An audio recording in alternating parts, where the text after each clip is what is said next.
दोस्तों नमस्कार। ये राजनीति की बिसात है जिस पे सियासत की चालें चली जा रही है और दांव अगर जिसका भी उल्टा पड़ गया तो फिर बहुत दिन तक राजनीतिक सत्ता का वो भोग हो नहीं सकता है जो सोचा गया हो। और कभी भी राजा अपनी लड़ाई नहीं लड़ता है, वह तो प्यादों के आसरे लड़ता है। लेकिन राजनीतिक तौर पर और सियासी तौर पर जरा परिस्थिति को आज पलट लीजिए। राजा बिल्कुल अकेला हो गया है। उसके पास ना तो वजीर है और ना ही प्यादे हैं, तो वो अपनी लड़ाई कैसे लड़े। और यह स्थिति बीजेपी के भीतर मोदी और शाह की भी हो गई है और आरएसएस के भीतर सरसंघचालक मोहन भागवत की भी हो गई है। तो राजा राजा से टकराने को तैयार है, क्योंकि राजनीतिक तौर पर जिस बिसात को आरएसएस ने बिछाया उसी से पलटी किसी दूसरे ने नहीं, बल्कि मोदी और शाह की राजनीति ने इस दौर में मान ली, बना ली। और यह बर्दाश्त कर पाने की स्थिति में अब सरसंघचालक भी नहीं है, वो सीधे टकराने को तैयार है। और इन परिस्थिति के अक्स तले परखना होगा कि जब चौथे चरण का चुनाव खत्म हो चला था तो उस वक्त बीजेपी के अध्यक्ष जेपी नड्डा ने एक इंटरव्यू दिया। उस इंटरव्यू उन्होंने कहा अब बीजेपी बहुत बड़ी हो चली है, उसे संघ की जरूरत नहीं है। और संघ उस दिन हैरत में आ गई कि जिस बीजेपी के संगठन को चलाने के लिए आरएसएस के भीतर से, चाहे वो बंसल हो चाहे वह बीएल संतोष हो, ऐसे लोगों को भी भेजा जाता रहा, तो क्या ये दोहरी सदस्यता हो गई। एक तरफ आरएसएस और दूसरी तरफ बीजेपी, दोनों दो धाराओं में चल पड़े और दोनों की जरूरतें अलग हो गई। उस वक्त किसी ने नहीं सोचा था कि चुनाव परिणाम उस अनुकूल नहीं होंगे जिसका पाठ अमित शाह और मोदी ने बकायदा नागपुर में जाकर कहा था कि 350 से कम तो सीटें आएंगी नहीं। लेकिन चुनाव परिणाम ने इस देश के भीतर में बीजेपी और आरएसएस को आमने सामने लाकर खड़ा कर दिया है। और इस राजनीति को जरा समझिए जिसका जिक्र बार बार राहुल गांधी और शरद पवार करते रहे, कुछ दिन रुक जाइए, ये अपने बोझ तले दब जाएगी। और बोझ तले दबने का मतलब यह था कि आपस में ये टकराएंगे, और जब टकराएंगे तो उसका असर उसी बीजेपी पर पड़ेगा जो कि अपनी हिम्मत और ताकत के साथ बहुमत का जिक्र करते हुए एक चेहरे और दो हाथों के आसरे ये बताती है कि जब तक ये हमारे साथ हैं तब तक कुछ नहीं होगा, हम चुनाव हार नहीं सकते हैं। परिस्थितियां पलट गई है, राजनीतिक तौर पर बिसात उलट रही है और पहली बार सरसंघचालक को यह कहना पड़ रहा है कि यह कैसा चुनाव है जिसमें एक झटके में आरएसएस को बीच में लाकर खड़ा कर दिया गया। और जब बीच में ले ही आया गया तो हमारी भूमिका भी कुछ तो होनी चाहिए। इन परिस्थितियों के भीतर 4 जून को रिजल्ट आया और 5 जून को बकायदा आरएसएस की तरफ से 3 लोग, जिसमें एक तो आरएसएस और बीजेपी के बीच जो तालमेल बैठाने का काम जिनको सौंपा गया है, वो नाम है अरुण कुमार का। और सरसंघचालक के बाद जो दूसरे नंबर पर आते हैं वो है दत्तात्रेय होसबोले, और तीसरा नाम है सुरेश सोनी का। सुरेश सोनी प्रधानमंत्री मोदी के गुरु माने जाते हैं। और सुरेश सोनी के अगर परिस्थितियों को परखिए तो कहा जाता है कि 2012 में जब संजय जोशी को बाहर का रास्ता दिखाया गया और उसी के बाद गोवा के अधिवेशन में पहुंचे थे खुद नरेंद्र मोदी, तो उससे पहले सुरेश सोनी ने ही यह कमाल कर दिखाया था और बकायदा प्रधानमंत्री तक लाने का रास्ता सुरेश सोनी ने ही बनाया। लेकिन मसला अतीत के पन्नों को पलटने का आज बिल्कुल नहीं है। अभी तो मौजूदा वक्त है और उस मौजूदा वक्त को अगर आप परख रहे हैं तो अरुण कुमार, दत्तात्रेय होसबोले और सुरेश सोनी, यह तीनों 5 जून को यानी रिजल्ट आने के एक दिन के बाद पहुंचे थे जेपी नड्डा से मिलने के लिए। वहां पर राजनाथ सिंह भी मौजूद थे, वहां पर अमित शाह भी मौजूद थे। और इन तीनों ने कहा था कि आखिर आपने कहा क्यों कि आरएसएस की जरूरत नहीं है, आपको इस पर स्पष्टीकरण देना होगा।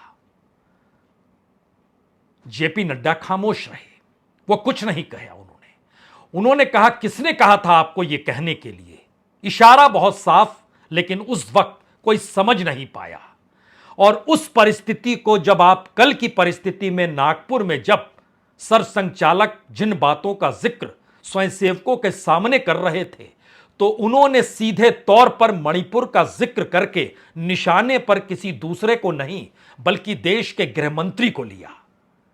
और देश के गृहमंत्री वह फिर से बन जाएंगे, यह संघ ने सोचा नहीं था। संघ का मैसेज इससे पहले बहुत साफ था कि जो देश की हालात हैं उसमें आप कैसे सोच सकते हैं कि दोबारा से उन्हीं मंत्रियों को लेकर उन्हीं पदों पर आप बैठा देंगे जो इससे पहले मौजूद थे और उनके सवालों का जवाब दे पाने की स्थिति में स्वयंसेवक इस देश में घूम तक नहीं पा रहा था। चाहे वह वित्त मंत्रालय हो, चाहे वह गृह मंत्रालय हो, चाहे वो वाणिज्य मंत्रालय ही क्यों ना हो, जिसके ऊपर यह बार बार बात उठती रही कि चीन के साथ बिजनेस हो या ना हो, लेकिन बिजनेस बढ़ जाता है तो कॉमर्स मिनिस्ट्री जिनके पास थी, यानी जो एक्सपोर्ट इंपोर्ट देख रहे थे पीयूष गोयल, जिक्र उनका भी था।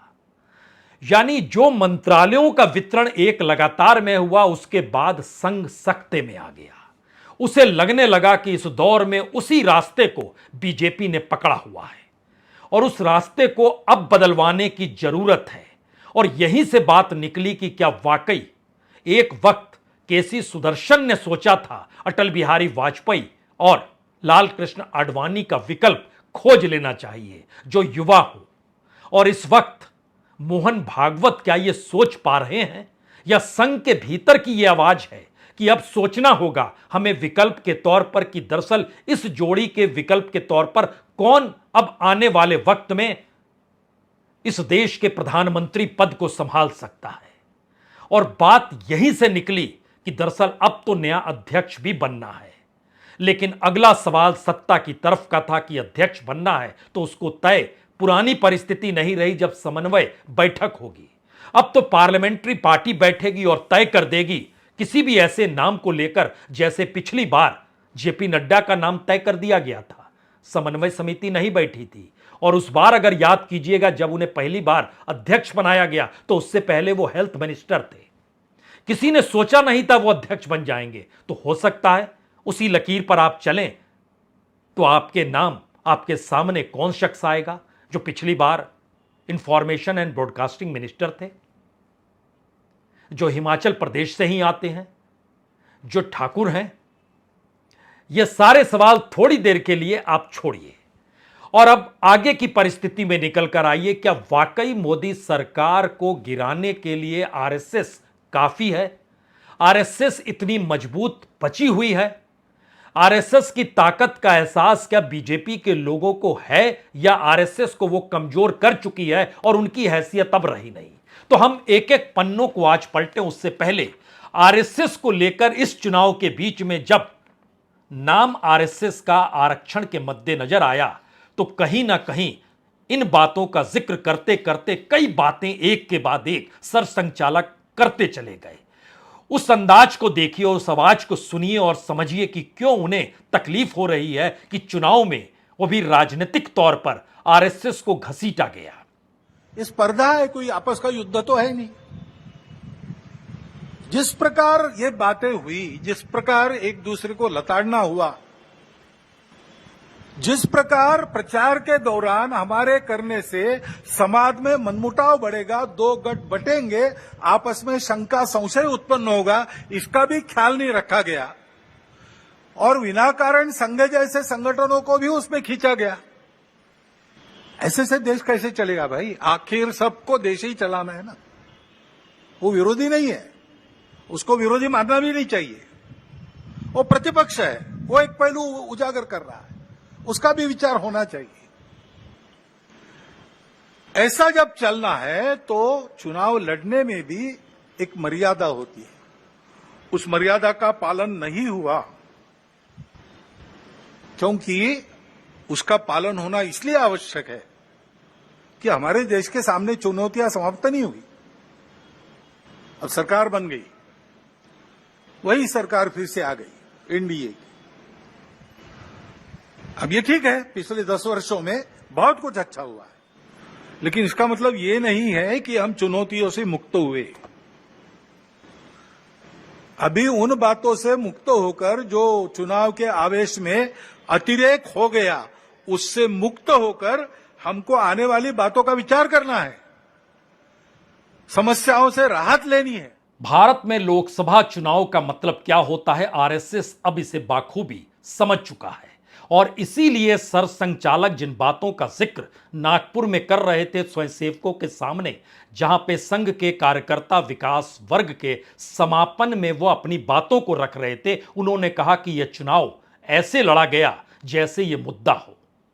जिस तरह की चीजें हुई हैं, जिस तरह से दोनों पक्षों ने कमर कसकर हमला किया है, उससे विभाजन होगा, सामाजिक और मानसिक दरारें बढ़ेगी और अनावश्यक रूप से आरएसएस जैसे संगठनों को इसमें शामिल किया गया, तकनीक का उपयोग करके झूठ फैलाया गया। यह सरासर झूठ, क्योंकि तकनीक और ज्ञान का मतलब तो एक ही होता है। और इन सब के साथ साथ होते होते यह भी कह गए कि दरअसल मणिपुर, इस पर ध्यान कौन देगा, प्राथमिकता देकर उसका विचार करना यह कर्तव्य है। और मणिपुर में 200 से ज्यादा मौत हुई, 50,000 से ज्यादा लोग राहत शिविरों में रह रहे हैं, रहने को मजबूर है, ध्यान कौन देगा।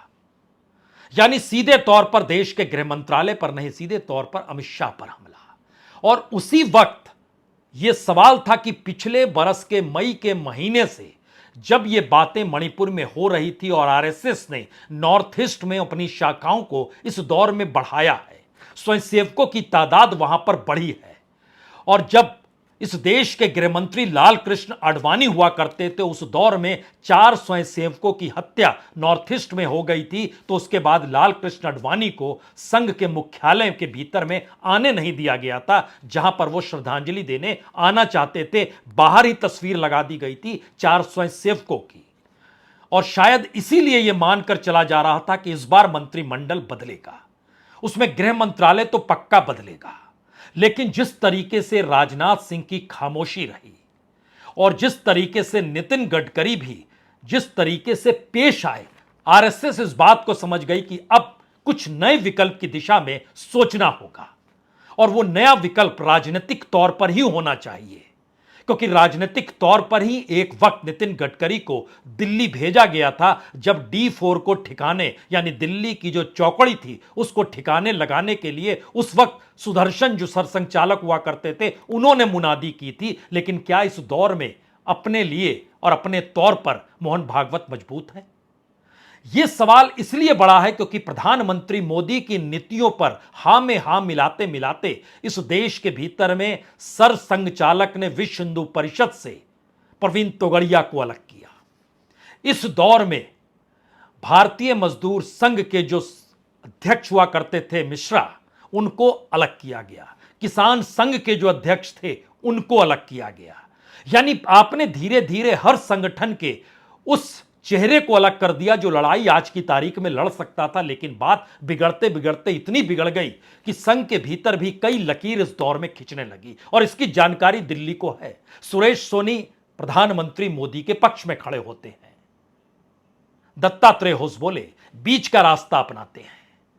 तो फिर अपने तौर पर मोहन भागवत कुछ कह भी दें, इन बातों को किस रूप में रखना है अरुण कुमार भी अपने तरीके से रखते हैं। यानी संघ के सरसंघचालक के जरिए जो बातें आनी चाहिए वो आ नहीं सकती है। इसीलिए ठसक के साथ एक बार फिर देश को गृह मंत्री अमित शाह के तौर पर मिले और यह हड़कंप अपने लिए, संघ के लिए बड़ी परेशानी का सबब हो गई कि वह तो लगातार कह रही थी, जिन मुद्दों को उसने उठाया उसमें तो सीबीआई और ईडी का जिक्र भी था, उसमें तो वॉशिंग मशीन का जिक्र था, उसमें तो रामलला प्राण प्रतिष्ठा का जिक्र था, उसमें तो चंपत राय के ऊपर जो आरोप लगे थे उसका भी जिक्र था, उसमें तो इस बार का भी जिक्र था कि अयोध्या में जो प्राण प्रतिष्ठा को लेकर समिति बनाई गई है उसके चेयरमैन पीएमओ से निकले हुए अधिकारी कैसे हैं।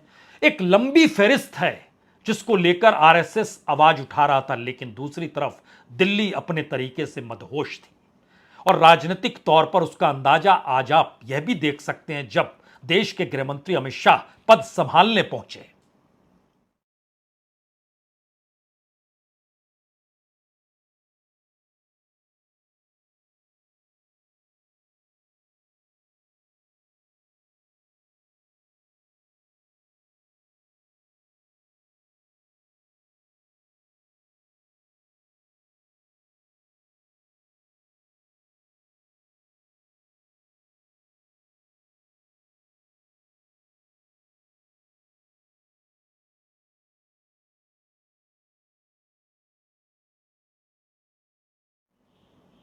इधर अमित शाह को गृहमंत्री के तौर पर दोबारा प्रधानमंत्री मोदी लेकर आए और उधर संघ के भीतर यह चर्चा बड़ी होती चली गई कि इस दौर में, इस वक्त में देश नरेंद्र मोदी नहीं, अमित शाह चला रहे हैं और अमित शाह ही उस पूरी बिसात को बिछाते हैं जिस पर जेपी नड्डा को कहना पड़ता है कि शुरुआत में हम कम सक्षम थे, तब हमें आरएसएस की जरूरत पड़ती थी, अब हम सक्षम हैं, आज बीजेपी खुद अपने आप को चलाती है।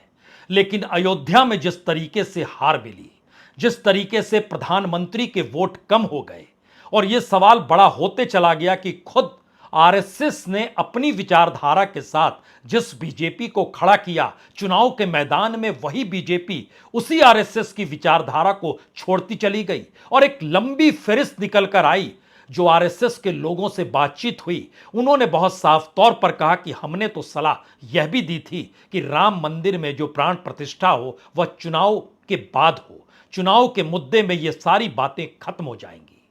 और बीजेपी चुनाव में आरएसएस की विचारधारा के साथ नहीं थी और आरएसएस किसी के साथ नहीं होती है, सिर्फ आइडियोलॉजी के साथ होती है। इसीलिए अब आरएसएस के लोग यह कहने से चूक नहीं रहे हैं कि बीजेपी पीछे हटी है, आरएसएस पीछे नहीं हटी है, वो अभी भी अपनी विचारधारा पे टिकी हुई है। और इसीलिए अयोध्या को लेकर जो सवाल आरएसएस ने उठाया, उसमें बहुत साफ तौर पर उन्होंने कहा कि बीजेपी के लिए माहौल बनाने और विपक्ष का नैरेटिव तोड़ने के लिए आरएसएस एक्टिव होती है, लेकिन वो एक्टिव कैसे होगी अगर राम मंदिर पर आरएसएस की सलाह नहीं ली जाती है। चंपत राय जो वित्तीय गड़बड़ी के आरोप में फंसे, उन्हें कैसे रखा गया जबकि उन्हें चित्रकूट की प्रतिनिधि सभा में बुलाया गया, बोला गया, फिर भी रखा गया। नृपेंद्र मिश्रा को राम मंदिर निर्माण समिति का अध्यक्ष क्यों बनाया गया? आरएसएस को यह पसंद बिल्कुल नहीं आया था, आरएसएस ने विरोध किया था, लेकिन दिल्ली ने फैसला ले लिया। रामलला की प्राण प्रतिष्ठा को राजनीति नहीं बल्कि राष्ट्रीय आंदोलन बनाना चाहिए था, वो तो आस्था से जुड़ा हुआ था क्योंकि यह हिंदुत्व का मुद्दा था, राजनीतिक मुद्दा नहीं था। लेकिन बीजेपी नहीं मानी तो अयोध्या में उसको हार तो मिलनी ही थी। और इतना ही नहीं, आरएसएस ने यह भी कहा कि वह तो चाहती थी कि बकायदा प्राण प्रतिष्ठा चुनाव के ठीक बाद हो और मंदिर का काम अभी चल रहा है और प्राण प्रतिष्ठा पहले होगी तो लोग नाराज होंगे। इसीलिए आरएसएस का कहना था कि जो शंकराचार्य नाराज हो गए उनको आपने मनाया तक नहीं। शंकराचार्य हो, धर्मगुरु हो, वो आयोजन में शामिल नहीं हुए और आपको बॉलीवुड नजर आने लगा। आरएसएस इन बातों का जिक्र अब करने लगी है और इस बात को कह रही है हम तब भी विरोध करते थे, और यह भी कह रही है कि प्रधानमंत्री मोदी को पुजारी की छवि में क्यों आना चाहिए।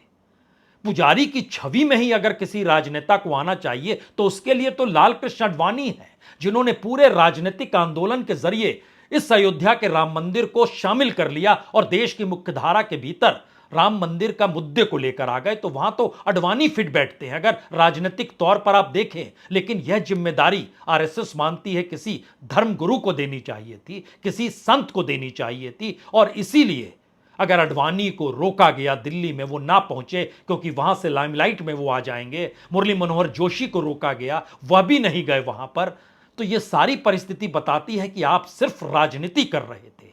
और देखिए, इन्हीं परिस्थितियों को ध्यान में रखकर अयोध्या में बीजेपी हार गई।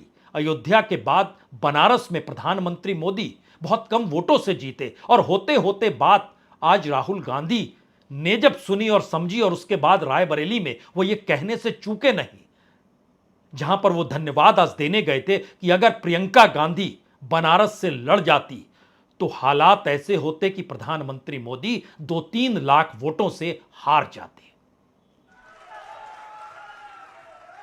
और सिर्फ अयोध्या में नहीं भाइयों और बहनों, सिर्फ अयोध्या में नहीं, वाराणसी में जान बचा के निकले हैं प्रधानमंत्री।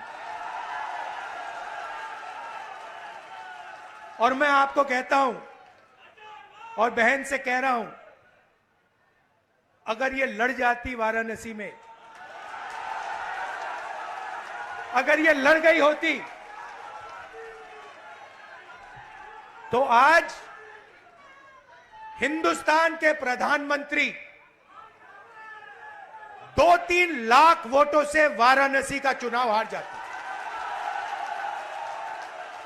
मैं ये बात अहंकार से नहीं कह रहा हूं, मैं ये इसलिए कह रहा हूं क्योंकि हिंदुस्तान के प्रधानमंत्री को हिंदुस्तान की जनता ने मैसेज दिया है, ये आपकी जो राजनीति है हमें अच्छी नहीं लगी, हम इसके खिलाफ हैं, हम नफरत के खिलाफ हैं, हम हिंसा के खिलाफ हैं, हम मोहब्बत का देश चाहते हैं, हम प्रगति चाहते हैं, हम बेरोजगारी के खिलाफ हैं।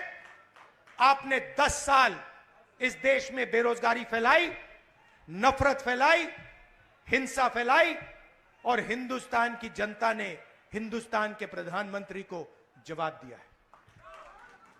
राहुल गांधी के निशाने पर शुरू से आरएसएस रही और आरएसएस राजनीतिक मुद्दा बन गई और राजनीतिक तौर पर आरएसएस कहती है कि उसने बीजेपी को समझाया, दिल्ली को समझाया कि उत्तर प्रदेश के भीतर भी जो टिकट बंटवारे हो रहे हैं वह अनुकूल नहीं है।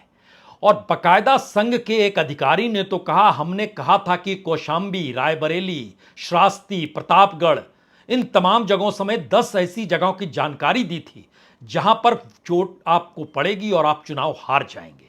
हालांकि विरोध उनका कहना है हमने कानपुर में भी किया था, लेकिन कानपुर में बीजेपी जीत गई, बाकी जगहों पर नहीं जीत पाई। राजनीतिक तौर पर तो क्या संघ ज्यादा पॉलिटिकल है और दिल्ली की आंखें इस वक्त सिर्फ अपनी सियासत को साधने को लेकर है? और यह अंतर्विरोध क्या बीजेपी को ले डूबेगा? यह अंतर्विरोध क्या संघ के अस्तित्व को खत्म कर देगा?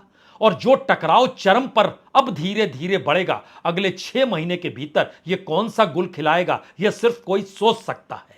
क्योंकि संघ के भीतर भी बड़ी मोटी मोटी लकीरें हैं और आग वहां भी फैली हुई है, क्योंकि कोई प्रधानमंत्री मोदी और शाह के पक्ष में है, कोई सरसंघचालक के पक्ष में है, कोई पुरानी बातों को गिला शिकवा लेकर बैठा है कि आपने तमाम संगठनों को खत्म कर दिया कि दिल्ली की नीतियां लागू रहे। हर दशहरा के दिन जो भाषण होता था उसमें प्रधानमंत्री मोदी को लेकर कसीदे गढ़े जाते थे और अब आप कह रहे हैं चुनौतियां समाप्त नहीं हुई है। यानी दोनों तरफ की परिस्थिति ऐसे नाजुक मोड़ पर आकर खड़ी हो गई है जिसमें पहली बार सवाल यह भी आया कि आरएसएस है कि नहीं है, आरएसएस करे तो क्या करे, उसकी जरूरत वाकई नहीं है क्या, और क्या वाकई बीजेपी अपने बूते अगर खड़ी हो गई और इस चुनाव में आरएसएस ने कोई हरकत नहीं की है तो ये 240 जो नजर आ रहा है, इसके बाद की परिस्थिति तो ऐसी होगी कि एक झटके में 120 या उसके भी नीचे बीजेपी पहुंच जाएगी।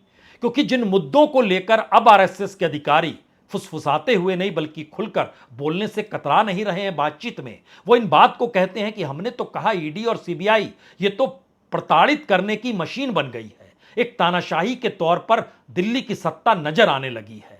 पूरा करप्शन आपने वॉशिंग मशीन वाले मुद्दे को लेकर गायब कर दिया और अपने अनुकूल उन नेताओं को कर लिया जो नेता करप्ट थे, आप खुद बोलते थे। इतना ही नहीं, बकायदा कहा गया कि बंगाल के भीतर संदेश खाली को लेकर बीजेपी ने आरएसएस को भरोसे में लिया ही नहीं, और जो मुफ्त राशन बांटा जा रहा है, आरएसएस के कुछ अधिकारी तो यह भी कहते हैं हमने तो इसका भी विरोध किया था। यानी मैसेज धीरे धीरे इस रूप में बढ़ता चला जा रहा है कि बीजेपी ने अगर घर वापसी नहीं की, और घर वापसी का मतलब यह है कि जो मोदी शाह की राजनीति चल रही है उसको मोहर लगाने की स्थिति में अब आरएसएस नहीं खड़ी है। और अगला सवाल यह है, क्या वाकई आरएसएस अपने तौर पर मोदी शाह के विकल्प की राजनीति को खोज रही है? और कुछ संघ के लोग तो यह भी कह रहे हैं इस देश के भीतर में अगर इनके खिलाफ आंदोलन खड़ा हो जाए तो आरएसएस वहीं खड़ी हो जाएगी, जैसे एक वक्त कांग्रेस के खिलाफ दिल्ली में अन्ना हजारे का आंदोलन शुरू हुआ था और आरएसएस ने उसको आगे बढ़ाना शुरू किया। तो क्या अपने ही स्वयंसेवक, अपने ही प्रचारक के खिलाफ अब आरएसएस के भीतर आग फैलती चली जा रही है? ये सारे सवाल मौजूदा वक्त में इसलिए बड़े हो चले हैं क्योंकि पहली बार सरकार 272 के आंकड़े को छू नहीं पाई है। और यह हर कोई जानता है कि आरएसएस का खामोश होना और आरएसएस का विपक्ष के मुद्दों के साथ खड़े हो जाना, ये दोनों परिस्थिति अगर एक के बाद एक आई तो तीसरी बार प्रधानमंत्री बने नरेंद्र मोदी कितने दिन तक सत्ता में रह पाएंगे, ये सवाल टटोलने के लिए राजनीतिक दलों को नहीं बल्कि आरएसएस और स्वयंसेवकों की उस मानसिकता को ही पढ़ना होगा जिनके साथ एक बड़ी तादाद बीजेपी के भीतर संगठन को संभाले हुए है। और संगठन को संभालने के लिए आरएसएस से ही लोग बीजेपी में जाते हैं और उनको भी इस दौर में अगर मान्यता नहीं मिल रही है और उनके भीतर भी बहुत सारे सवाल हैं, क्योंकि एक के बाद एक हर किसी को तो दरकिनार दिल्ली या कहें मोदी अमित शाह की राजनीति ने किया है। यह सवाल तो बीजेपी और संघ के भीतर लगातार उठते रहा है। यह अलग मसला है कि हर बार कहा गया कि सत्ता में हम आएंगे, इसकी गारंटी ले सकते हैं और शायद इसीलिए 2014 के बाद से हर चुनाव के मौके पर जो भी मुश्किल हालात होते थे, संघ के स्वयंसेवक हों या संघ से बीजेपी में गए हुए एक लंबी कतार हो, सभी ने खामोशी बरती कि सत्ता तो हमारे पास रहेगी। और पहली बार जब बहुमत के आंकड़े को नहीं छू पाए हैं, तब यह सवाल बड़ा हो चला है कि इन्होंने तो कहा था 350 से ज्यादा और अब तो ये 272 से कम 240 पर आकर अटक गए हैं। तो लड़ाई और तलवार से निकली हुई मयान और इन सब के बीच शब्द, बाण, ये तीनों परिस्थितियों को जरा परखने शुरू कीजिए, क्योंकि अभी संघ दो मोर्चे खोलना नहीं चाहता है। पहला मोर्चा उसने देश के गृहमंत्री अमित शाह को लेकर मणिपुर के सिलसिले में खोला है और यह कहकर खोला है जिम्मेदारी किसकी है।